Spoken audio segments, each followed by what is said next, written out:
Broadcasting live on the UnitedWest.org AM radio network and simulcasting on DirecTV, iHeartRadio, Roku, and the World Wide Web, this is Enemies of the State with Tom Trento.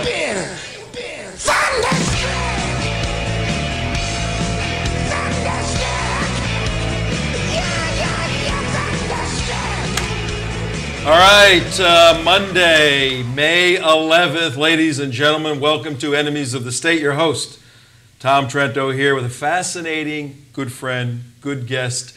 We're going to sit back and learn all kinds of stuff about everything that's going on in the world. You're going to love this hour with us. Hope everybody had a wonderful weekend. Gentlemen, how was your weekend? Fantastic. Fantastic when it comes. That was a great event Saturday at Fort Lauderdale Tea Party Fort Lauderdale, where we told the story of our situation in Garland, Texas, once again. And I think, Mark, are we going to put out a sort of a documentary on that whole deal? Yeah, all we need is a little bit of help, and we'll get her out. All right, we'll make that happen. But today, folks, on Monday the 11th, 2015, we have a geopolitical world that is probably the most destabilized I have seen it in many, many years. And at the core of this is the Islamic Jihad movement, plus some other elements that are taking place. And we have an expert on board today. Let's introduce Fred Fleitz. Let's bring him in. Fred, how you doing? Good to be here. Good to see you. Good to see you. Fred, you're at Center for Security Policy, Frank Gaffney's shop, who's a dear friend of ours. And you are, let me get this right, the Senior Vice President of Policy and Programming. That's right. What is that?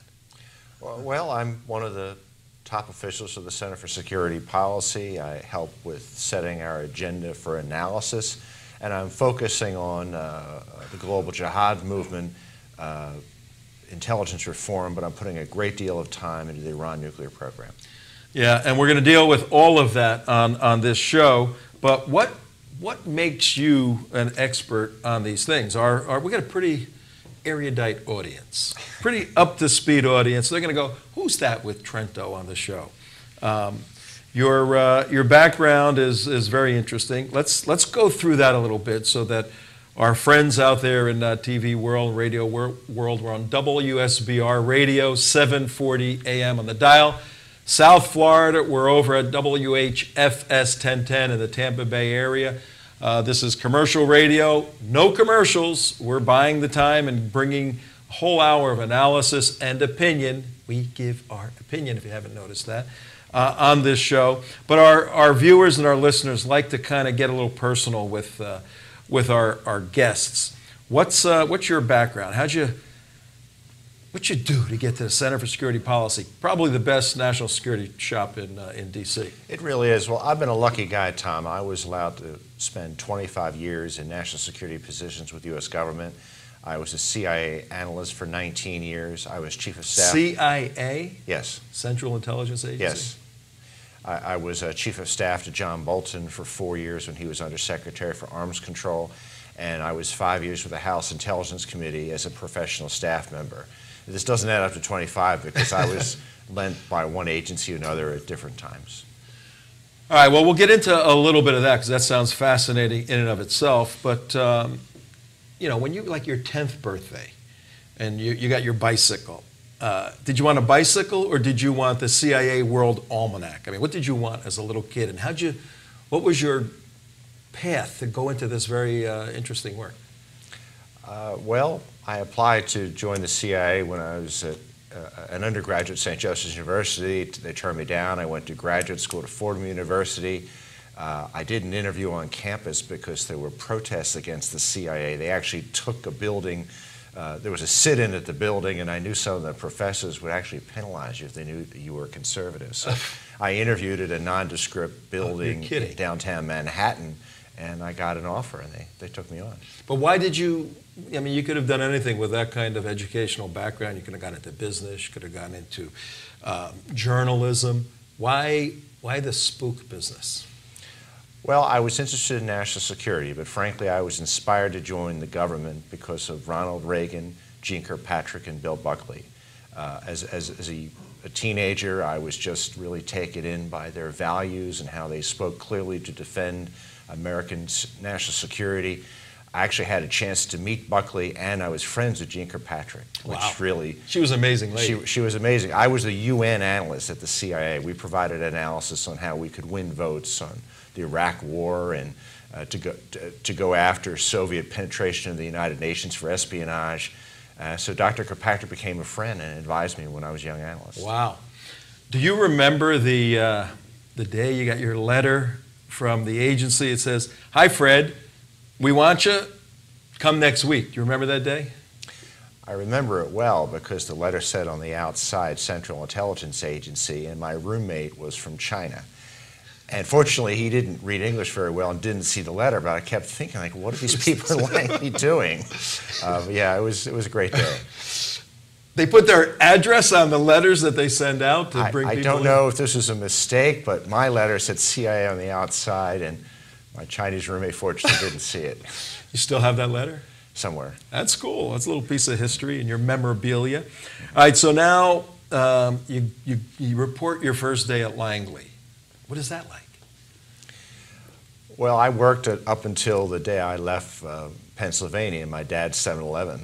So it was quite a change working in an organization with tens of thousands of people, a 7th-floor giant building on a campus north of Washington where there's all the security. It was like another world. It took some time to get used to. Just to get used to that neighborhood change, but then you have to go into training.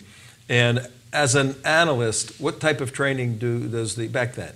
Who knows what they do now, but back then, what kind of training did you have to go through? This is a good question because Casey had very good training for analysts. We were trained to basically rock the boat, to challenge conventional wisdoms and look beyond the evidence.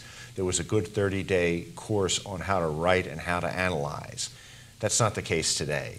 Right now, analysis is based on consensus and not rocking the boat and writing what policymakers want to hear. It's very disturbing. And I saw this when I was on the House Intelligence Committee, when I saw these analysts and CIA officials come in, and they would just give us this garbage, this watered-down nonsense. And I just thought, that's not what I was trained to do. But the agency has been hit so hard because of the controversy over the Iraq War, and they're cautious bureaucrats. They don't want to be beaten down by Congress again. We really need new leadership at CIA and in other intelligence professionals to fix it across the board, especially analysis. Yeah, risk aversion is probably not good in the leading intelligence agency for the West in many, many respects. All right, it's 12 minutes after the hour, 12 minutes after 4 o'clock, WSBR Radio, 7:40 a.m. This is a television show, folks. As you know, we're simulcast on the radio. Go to theunitedwest.org. Watch the show. Go to teapartycommunity.com. Go to Breitbart News. Breitbart TV. We put pieces up there. And tell your friends what's going on today. Fred Fleitz, Senior Vice President for Policy and Programs, puts a bunch of stuff together for Frank Gaffney's Center for Security Policy. You ought to have Center for Security Policy bookmarked and just go there every morning and check out the headlines, check out the articles. You're writing constantly over there. And Fred's background, now you did your undergrad, did you do graduate work? At Fordham University. In what area? Political economy. Political economy and undergraduate? St. Joseph's University, politics. And politics. Okay, so you're ready for all this. You wanted to be an analyst. Did they, at the farm, did they make you jump over fences and, and live in a hole for a couple of days, or did you avoid it? No, that's the operations people. I just did analyst training there. You did all of that. So you had to sharpen your pencil, make sure it worked. Right? They teach you how to use a pen as a weapon? Oh, no, sorry. The ink is a weapon. The pen is mightier than the sword. What was the first project that you got that you said, this is cool, I want to really do the best I can on this thing? In my early days at CIA, the most important stuff I think I did was writing analysis for the first Iraq War. And some of my pieces made it to President Bush. I got feedback on some of them. And we were trying to line up resolutions to keep the UN behind us, to have remember how we reflagged ships with the UN flag? Right. That was hard. And the president used intelligence to determine which states are with us and which arms do we have to twist to get that resolution through the UN. And you This is fascinating for people to get a little inside look into how these kinds of federal agencies work. Your job was to, they gave you a dossier and said, check this out, or said, hey, Fred, what do we do? How does it work? Analysts will levy collection requirements. We'll have our human agents collect information. We'll have NSA collect information. If we need satellite intelligence, that would be gathered. That's not needed concerning UN analysis. And after I get my intelligence collection requirements out, information comes back, I analyze it, and I would write analysis for senior officials, including the president. And you're working in your own cubicle, or do you kind of get 5 people together, brainstorm, what about this, what about that? There's a lot of collaboration, but we were in cubicles. When you saw the Zero Dark 30, the agency's effort to get bin Laden, did it bring back some memories? You know, I watched these shows and 24 and the Jack Ryan movies, and it's just so fantastic that 1 or 2 analysts actually would have so much influence. I think the Zero Dark 30 was a little bit more accurate, but CIA is a huge organization. There's lots of pieces, and it's hard to capture in a television or movie, television show or movie on how complicated it is, how many pieces there are, how many layers of bureaucracy there are to get things done. Back in those days, did you spool up at all on Iran and the nuke situation? That didn't happen until late in my career. I did a detail assignment to the Defense Intelligence Agency in the late 90s, and I did some work on WMD programs for a variety of states, including Iran. All right, well, let's talk about that for a moment here. What I'd like to do, because you have this intelligence background, this analytical background, you're focusing on the nuke issue right now, nuclear issue and the Iran mess. I'd like to do sort of a nukes for dummies. You know, even though our audience is very, very sharp, this is complicated stuff. You know, I've seen some of your work with the charts and the graphs and the U-235 and 238 and spinning it at a certain level, and then you get the good stuff and it's got to be thrown away. For people that are trying to get a handle on this, let's go the global view first. Then we'll work down to the particulars. What is the problem with President Obama's new friend, Iran, getting a nuclear bomb and nuclear capability? What's the big deal? Well, there's 5 problems with the nuclear program: uranium, plutonium, verification, sanctions, and weapons production. Let's talk about uranium, and it's not that complicated. No, before we get into the particulars, why can't they have a nuclear bomb? What's the big deal? I mean, Pakistan has it, India, Pakistan's a crazy country. They have nuclear bombs. North Korea has a nuclear bomb. You hear a counter-narrative that says, let them have it, they're not going to use it. What's the big deal? There actually are people on the left who are arguing that. I think that is at the foundation of the Obama administration's approach to this issue, that it believes Iran is going to get a nuclear bomb anyway, and there's no harm in it getting a nuclear weapon. And there are some liberal academics who have pointed to Pakistan and India to say both states have weapons, and it's stabilized the situation since neither will attack the other. So why can't Iran have a weapon? The reason is because Iran is a state sponsor of terror that wants to wipe another country off the face of the earth. It's sponsoring terrorism now. It's interfering in every regional state. It's trying to get control of Iraq. I mean, conceding the bomb to Iran is insane, and I'm afraid that's where this administration is going. All right. It looks like conceding. The conceding part is moving very, very rapidly. We have a June 30th date for what? What's supposed to occur on June 30th? Well, there's supposed to be a comprehensive agreement to stop Iran's program. And when I say stop it, it means keep it a year away from getting a weapon for a 10-year period. That's what the Obama administration has promised. It outlined a framework agreement in early April, which is supposed to be, an outline for what will be in the final agreement. And as you know, there's been some controversy over this framework. The Obama administration said what was going to be in it, said it was going to be the toughest agreement ever, very tough verification measures, but the Iranians are saying that they didn't agree to any of these things. They're saying they've actually said the Obama administration lied about it. So there's a lot of confusion about what's been agreed to here. On that point, that's very, very interesting. So we had the framework in April, end of March, April. We were in Israel when this thing came out, and the final agreement is going to be the 30th, which may get pushed back or not. And last week, today's Monday, the 11th of May. Last week, didn't the Senate reach some conclusion on the Senate's role in having something to do with the treaty? What's that all about? Well, the chairman of the Senate Foreign Relations Committee, Senator Corker, came up with a bill, co-sponsored by Senator Cardin, the top Democrat, to give the Senate a role in reviewing this agreement. This bill is very controversial. Now, this agreement should be submitted as a treaty, which means the Senate has to ratify it by 2/3 vote. The president won't agree to that. Democrats won't agree to that. So Senator Cardin came up with another arrangement. And under this arrangement, a 2/3 vote will be necessary to approve a vote of disapproval against the treaty. And it has to be a 2/3 vote because it could be filibustered and the president could veto it. Okay. And the Center for Security Policy is very concerned about this because, as the Wall Street Journal said, this is turning the Constitution on its head. Treaties are treaties. Treaties are supposed to be ratified in a certain way. This ain't the way. Now, but this isn't a treaty, and there's a technical difference. What is it if it isn't a treaty that's going to bind a relationship to a terrorist country? Unfortunately, treaties are what presidents say treaties are, and he does not want Congress to weigh in on this.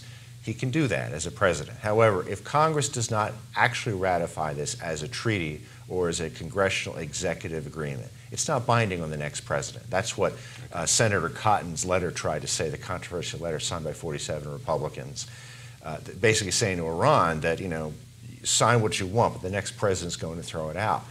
President Obama doesn't have to make it a treaty. He doesn't need congressional support.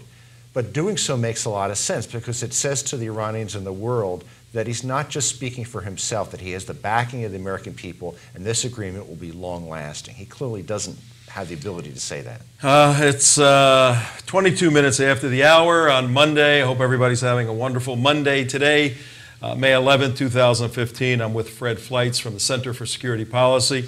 Our topic right now is the complex and kind of incoherent approach that we have with Iran vis-a-vis a treaty or a piece of paper or a relationship to keep them from getting a nuclear bomb. Now, from what I understand, and it's interesting, Zarif, is his name Zarif? Did you read Zarif? Foreign Minister Zarif. Yeah.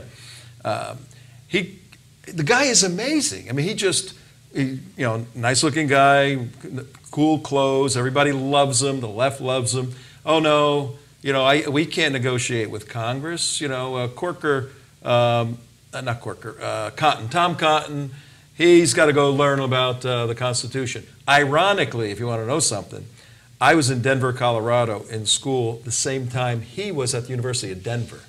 I wish I would have run into him back then. But he just dismisses out of hand the legislative component to this agreement between he and his friend John Kerry and President Obama. What do you make as an analyst, because you had to look into the minds of these guys all those years you were doing work at the agency, what do you make out of him? How would you, if you had to do a write-up for the president on him as a chief negotiator, what would you say? What's he about? Zarif and President Rouhani are people who were named so the West would think that Iran is moderate. The Supreme Leader Khamenei chose the slate of who could run for president. Rouhani was on it. Moderates were not. Rouhani is someone who made mincemeat of negotiations on the nuclear issue with the Europeans during the 2000s. He manipulated his right and left. He bragged about this in a book that he wrote. Now, these guys are slick. They were educated in the West. They speak fluent English. You'd think they were Westerners. They speak English so well. They have pulled the wool over the eyes of every European and American diplomat. Khamenei runs the country, and Khamenei's pretty clever. All right, so now we have two very slick guys outmaneuvering, outthinking John Kerry and President Obama. What is in Obama's mind? Why Why has he shifted from the Sunni side of the ledger, where he was so intent on supporting the Sunni Islam, 85% of the Sunnis? In June 2009, he spoke at University of Cairo in Egypt. We're bringing the whole world together. He has been very close to the Saudis. Now there's a geopolitical regional shift, seems to be over to the Persian side of the ledger. Where does that come from, and why is that occurring? Well, this is a difficult thing to talk about, and a lot of Americans aren't going to like my answer. Now, we talked about how the president seems ready to concede the bomb to Iran. He may think it's inevitable. He may think it's stabilizing. But you really touched on what's going on here. President Obama is not just radical domestically. He has very radical thoughts concerning foreign policy. We saw this in his apology tour in 2009 when he spoke in Cairo, in Istanbul, where he apologized for past American policies to the Muslim world.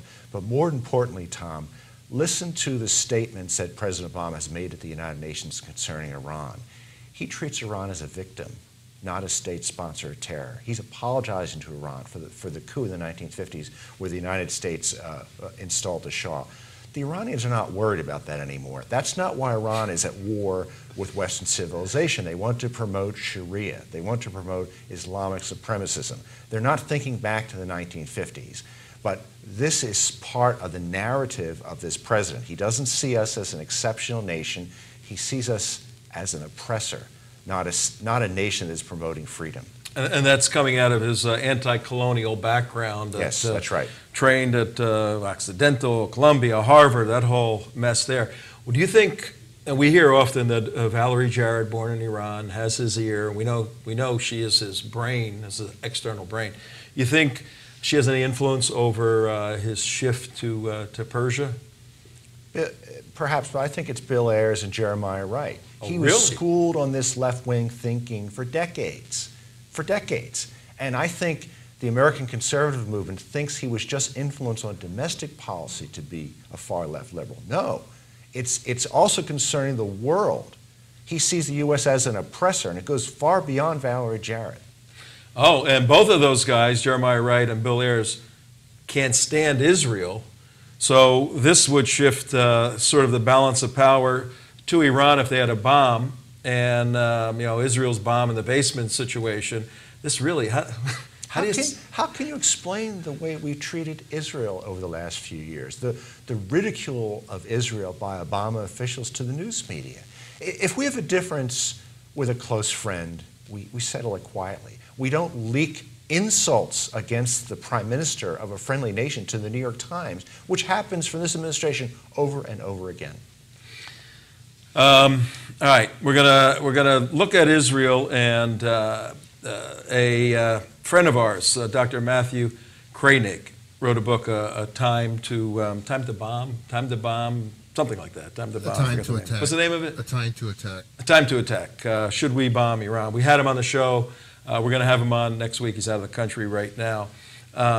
We're going to look at some of the stuff he's saying, and we just got back from Israel interviewing some of the generals there on this issue. And Israel last week has launched some new equipment and coordinating a new digital warfare modality to integrate all of their armament in a possible defensive or offensive maneuver into southern Lebanon if they get hit. And Lebanon with Hezbollah is the proxies of Iran. What a mess all of this stuff is. But we'll sort it out here. Tom Trento, 28 minutes after the hour. Name of the show is Enemies of the State. We're coming live on WSBR Radio, 740 on the dial. If you want to listen all the time, if your car is driving somewhere where you can't hear us and you got to get what we're doing, we know many of you do that, go to your little smartphone, iHeartRadio, download that application, then go to WSBR, W Sunny Boca Raton, 740 AM Boca Raton. It'll pop up, lock it in. Anywhere there's a cell signal in the world, you can listen to the show. On the internet, obviously, anywhere you can watch it. It stays on our website for 24 hours, each show, then goes to our archives over at youtube.com/theunitedwest. All of our shows are there. You also post them on Roku? We're on Roku. You can get us on DirecTV, satellite TV, by going to Extras, searching on YouTube, put our name in, we pop up. You can watch it on your big screen, Fred. You can watch the show on your big screen. It's pretty cool stuff. All right, right now we want to dive a little more deeply into the 5 points that you made and discuss realistically how Iran can be stopped if this on June 30th is a horrendous agreement. Why don't you pick up from there? Well, the Obama administration has made some very bad concessions to Iran so far. We know from a fact sheet that was released in early April and from points they continually leak to the friendly media. Now, uranium is the key for Iran's nuclear weapons program. Iran is enriching uranium. Excuse me one second. I know you guys have Fred's slides that he put together for some of his presentations. If we could find those and if they can pop up on the screen, we could have him comment on it. That would be pretty cool. Sure, okay. Well, but you said we need to simplify this so people can understand it.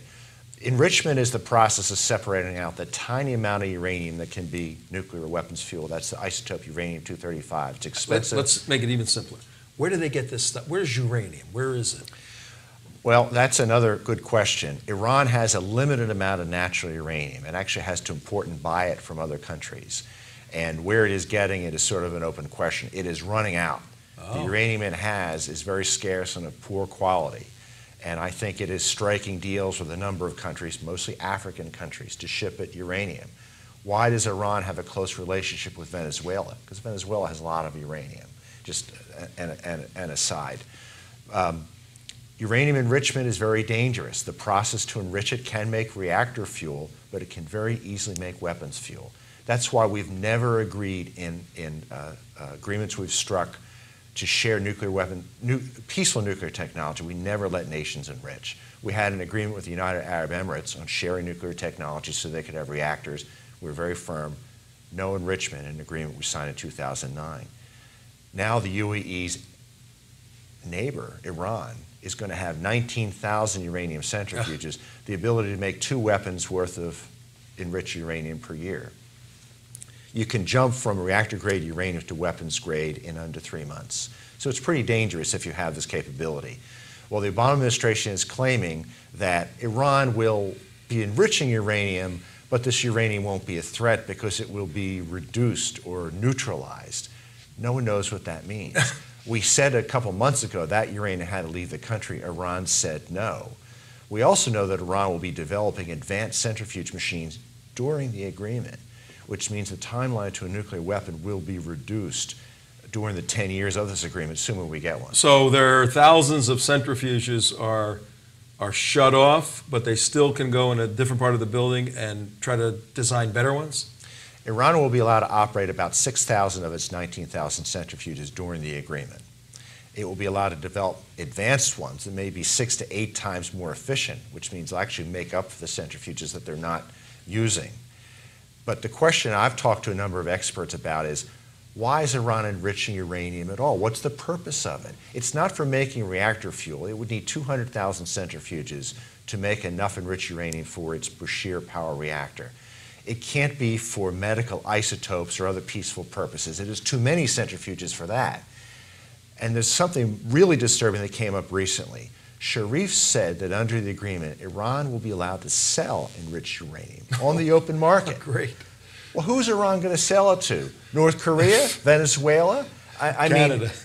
This is a real concern that this state built its nuclear program in secret, in defiance of the IAEA resolutions and agreements, and now it's going to be selling enriched uranium in the open market? I'm just hoping that Sharif was joking. All right, here's what we have, folks. 34 minutes after. We're with Fred Fleitz, who's at Center for Security Policy, Senior Vice President of Policy and Programming. Did a stint in the agency, CIA, many years, and then a few years with John Bolton, who was the ambassador at one point. You were with him before that? I supported him when he was at the State Department first. Before and that. then up on the Hill, you were working up there. So you've been around Washington, D.C. for all of your professional life, basically. We're trying to make a complex conversation and situation, the Iranian nuclear development crisis, somewhat simplified. And that's Nukes for Dummies today on our show. Now, Fred's the expert to make that happen. they go and mine a bunch of uranium. I guess you find it with a Geiger counter or however you find it in the mountains. You ship it. Is it shipped in any special way? Is it radioactive at that point to a serious degree? Does it have to be shipped in special containers? Uranium ore is not dangerous. Not dangerous. And it's mined. Iran has uranium mines, but it's going to have to import uranium to continue its enrichment effort. All right, so they send all these truckloads of dirt, and the dirt goes into something that takes uranium out. There's a process to convert it into a form that can convert it into a gas that can be spun at high speeds in centrifuge gas is machines. spun at high speeds. Yeah, it has to be. There's one compound of uranium hexafluoride, that is gaseous at about 100 degrees Fahrenheit. And if you spin it at high speed, you can separate out the isotope that can be made into nuclear fuel. But it's still in a gas form. It's in a gaseous form. Yeah. Okay. And now they have that, and how does it become something that can be used just for fueling a simple reactor as opposed to enriched to weapons grade? Well, after you separate out this uranium-235 in the form of uranium hexafluoride, this is too technical. I'll tell you. We're making it simple for it's then converted into uranium metal to be made either into reactor fuel or into weapons fuel.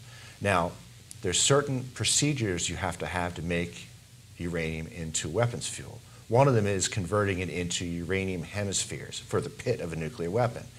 The IAEA found plans to make uranium hemispheres. That's the only purpose for the hemispheres. Among Iran's nuclear documents. The Iranians are claiming it's a forgery. It's not a forgery. It's not a forgery. So, I mean, this is serious business. They are trying to make nuclear weapons. They've pursued every possible avenue to do so. I know, I'm just a simple guy from New Jersey.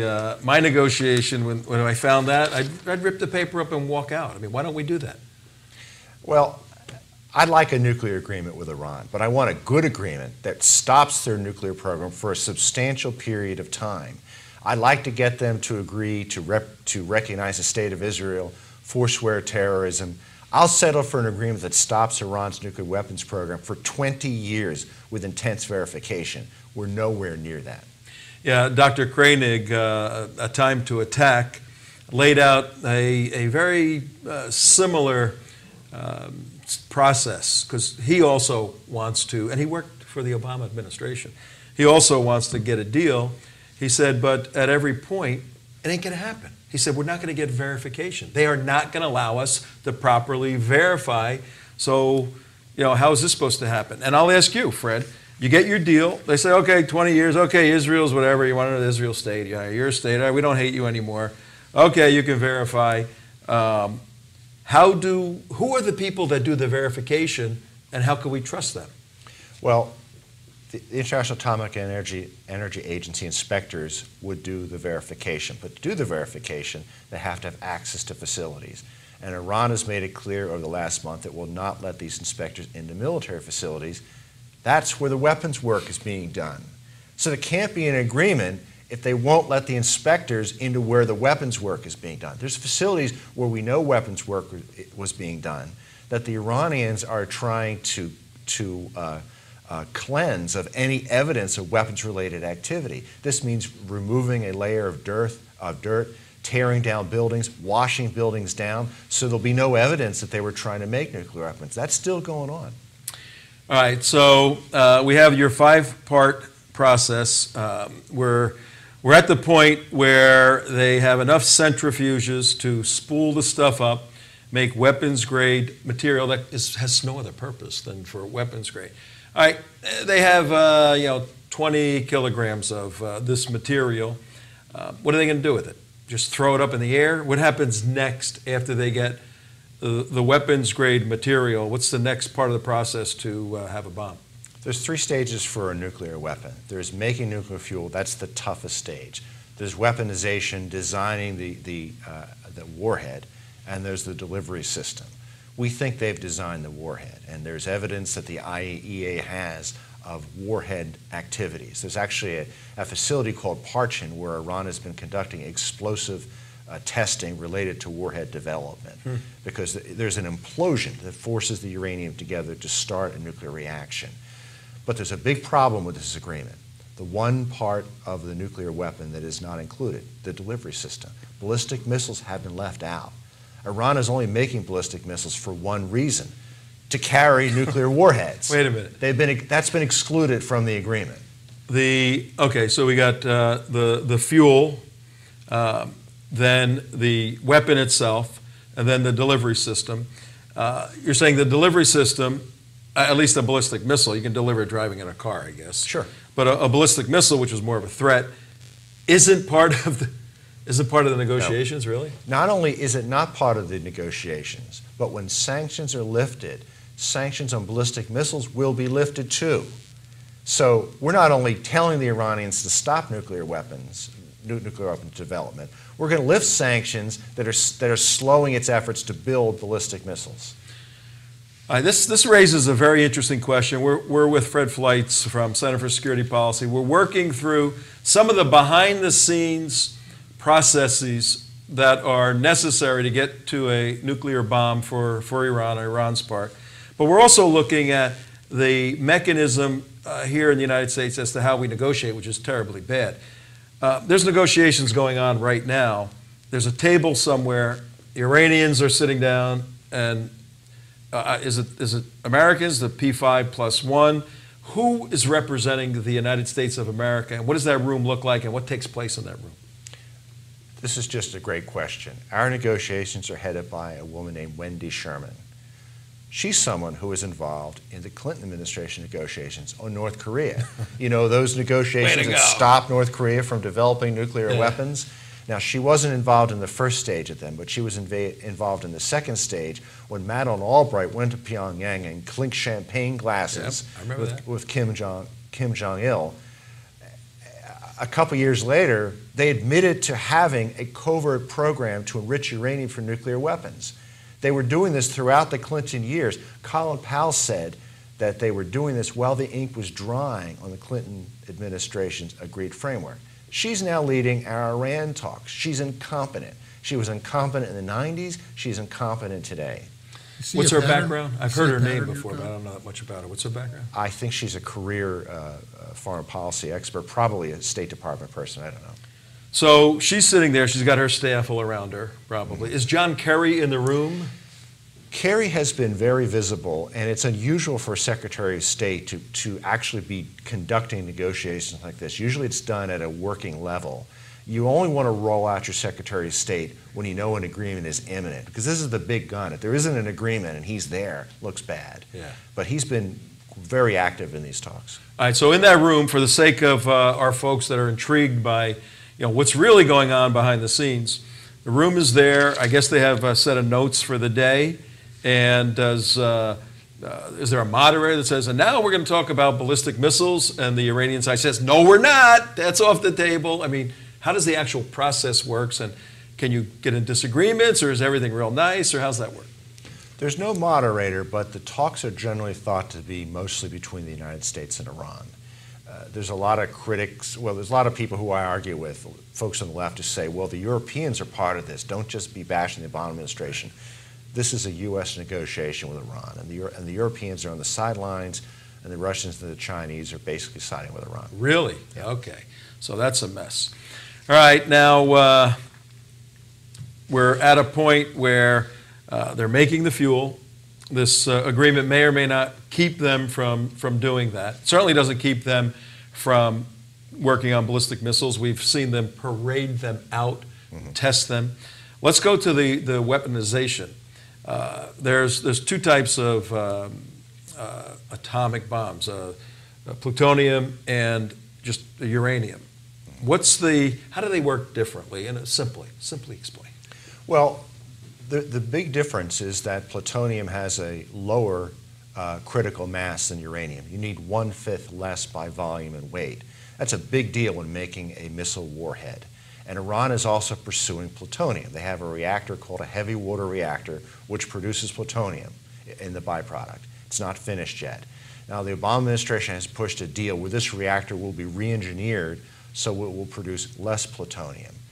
They weren't supposed to have a heavy water reactor. It's in violation of UN Security Council resolutions. They will continue to operate it through the agreement, assuming it is re-engineered, which I think is a big if. They will still get the benefit of learning the technology to operate a heavy water reactor, which is extremely dangerous because plutonium, they could be using plutonium for cruise missiles, warheads for nuclear warheads for cruise missiles. It's a really bad idea. It's a very dangerous concession. It's unthinkable. That is unthinkable that they can do that.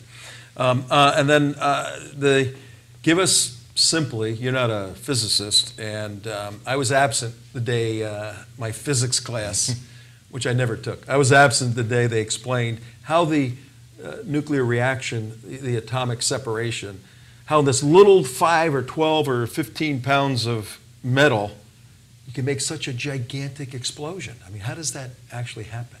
Well, it's called nuclear fission, and in a controlled fission reaction, we can generate power.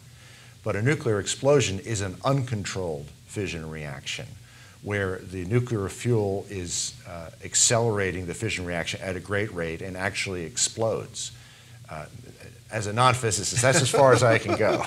but there's not dynamite around it in the weapon. There is. There is an implosion of explosives that forces bring the fusion together. That brings the fusion together and to bring the nuclear trigger to a neutron source that will force the neutrons into the nuclear fuel and start the reaction. All that energy is trapped inside those little atoms. That is mind-boggling. But when it's controlled, you can take an aircraft carrier and fuel it for 20 years and light up cities and all of that. Just amazing. All right, well, here's the situation now, Fred, at 47 minutes after the hour on May 11th, Monday. Hope everybody had a great weekend. Fred Fleitz here from Center for Security Policy. I'll bet you $5 the deal is not worth the paper it's written on. You want to bet? Oh, you're exactly right. Okay. No, you're exactly right. All right, and you're going to hear, obviously, the left and the administration touting this as the best thing since Chamberlain's signing of no more war in Europe. And the Israelis are going to be over there going, oh, man, what do we do? What do we do? Can you conceive in any way possible for this administration to authorize a strike against not against Iran, but against the nuclear facilities that are building this? Can you conceive any scenario that could develop between now and the end of the year? There's no chance the Obama administration would ever do that. Force is off the table. And the Iranians know it. The Iranians know this administration is so desperate for a deal, it will give it anything. And the Iranians have taken every concession, pocketed it, and pushed for another one. We've seen this since April, when the Obama administration said what was in the deal. I think the Iranians may have agreed to some of those things, but they're claiming they didn't because they want more concessions. Exactly. And as the Center for Security Policy has been saying, the president recently said that Iran may get a $30 to $50 billion signing bonus to go along with this agreement. That's the latest concession. What is a signing bonus? What is that? Signing bonus in terms of sanctions relief. And that's money that we're holding on to. We've frozen. Why did we freeze Iranian money? Well, because Iran was violating UN Security Council resolutions, calling on it to stop nuclear activities that it shouldn't have been engaged in and have weapons applications. So we punished them for violating it. Now we're going to reward them for saying they're not going to violate it when we know they're going to violate it. We know they're going to violate it. And I guess what really concerns me about this, Tom, is that there's so much dishonesty. The Obama administration is claiming that the interim agreement that started these talks slowed down Iran's nuclear program. It didn't. Iran actually has more enriched uranium now than it did when the talks began. Iran cheated on the interim agreement, something that the administration keeps claiming it didn't do. So if it cheated while the talks were ongoing, if it attacks a mock U.S. aircraft carrier during the talks, and it does all these other offensive things like it surrounded a U.S. ship in the Strait of Hormuz recently. It basically forced that Marshall Islands flag ship to go into an Iranian port. When we don't have leverage over Iran, what is it going to be doing then? It's a very, very, very bad situation, and the consequences are immense. I mean, the world will be a different place. We're in the process, the United West, we are in the process of putting together a documentary where we are working with some of the folks, in particular the commander of Operation Opera, the attack on the reactor in Baghdad, 1991, June 7, 1991, the Osirak reactor. And we're doing a story about that, about the commander of the IAF, commander of that operation. Wow. And in putting that documentary together, we were in Israel interviewing the folks and following this very, very carefully. And I personally interviewed the former head of Ballistic Missiles for Israel. We've talked to many sitting and retired folks.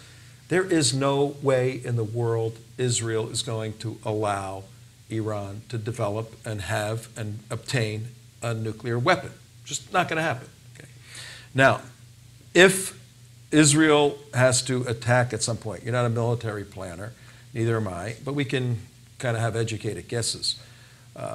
What do they do? I mean, how could any country, Israel in particular, most effectively slow them down and teach them the lesson they taught to Iraq, 30-something years ago? Stop doing this. What could Israel do at this point militarily? I think Israel could do significant damage to Iran's nuclear infrastructure. The problem is a lot of it is underground. A lot of its enriched uranium is underground. I'm worried that the window is closing for it to do substantial, long-lasting damage. It needs bunker buster bombs, and it needs large aircraft to carry them. It doesn't have either right now, and I don't think the Obama administration is going to give it to them.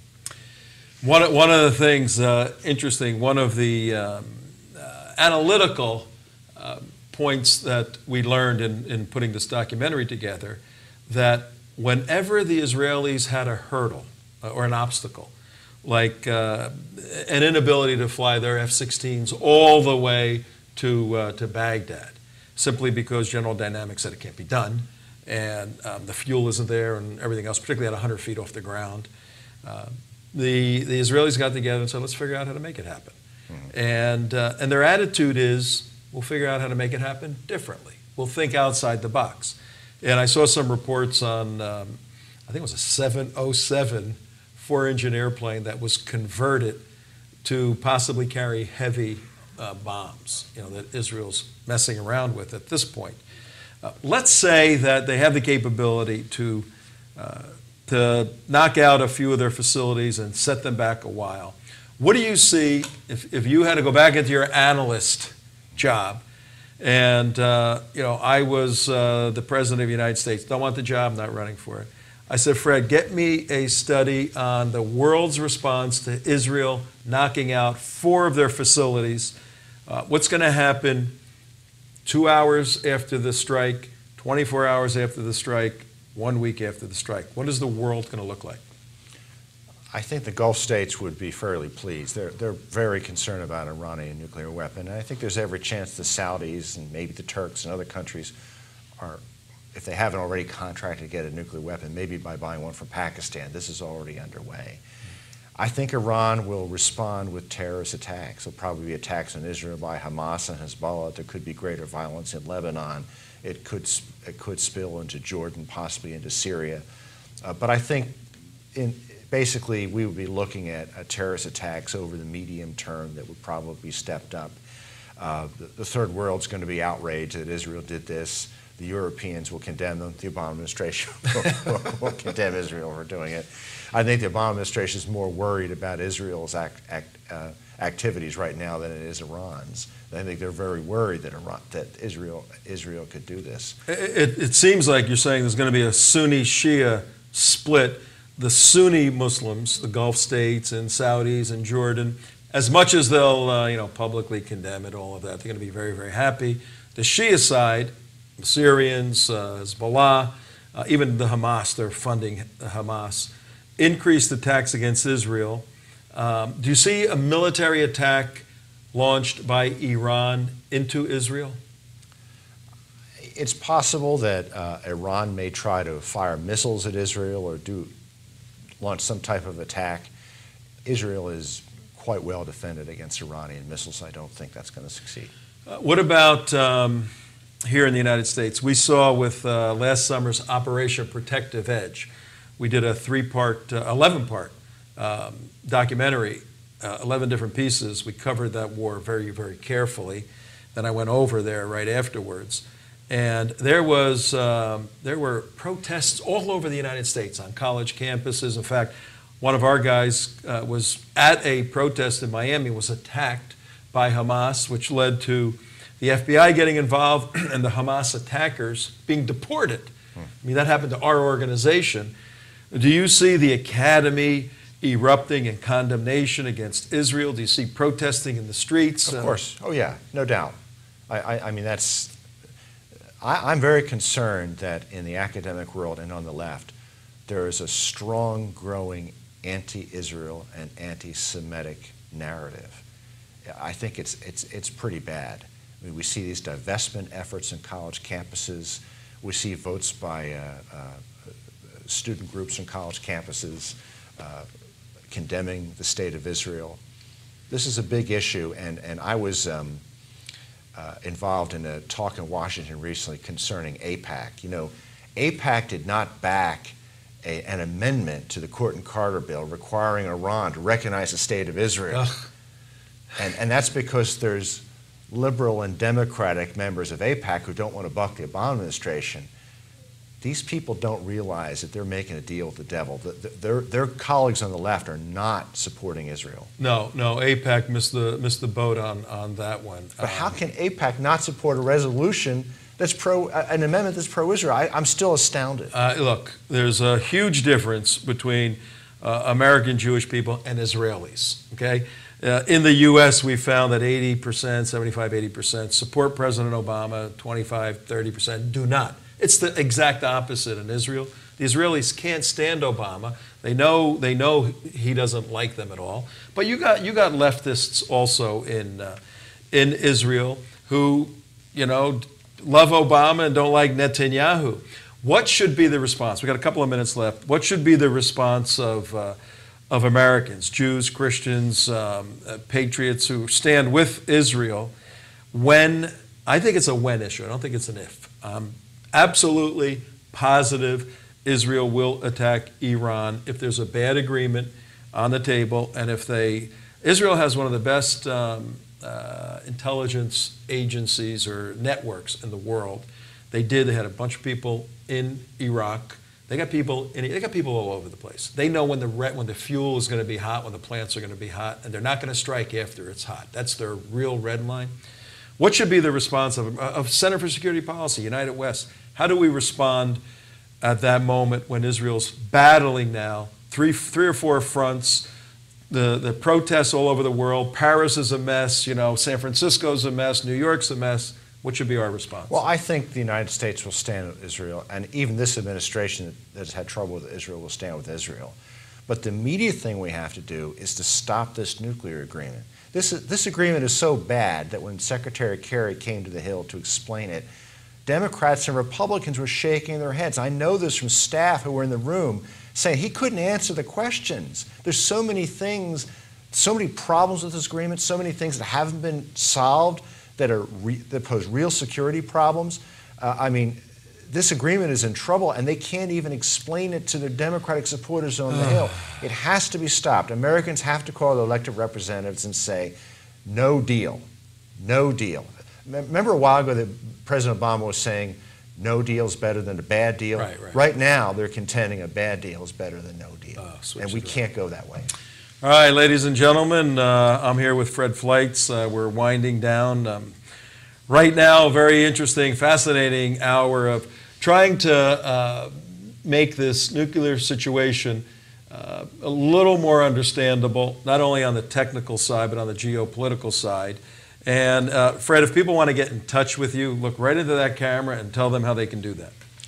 They can contact me at fleitz@securefreedom.org or go to our website, securefreedom.org. All right, that's pretty simple.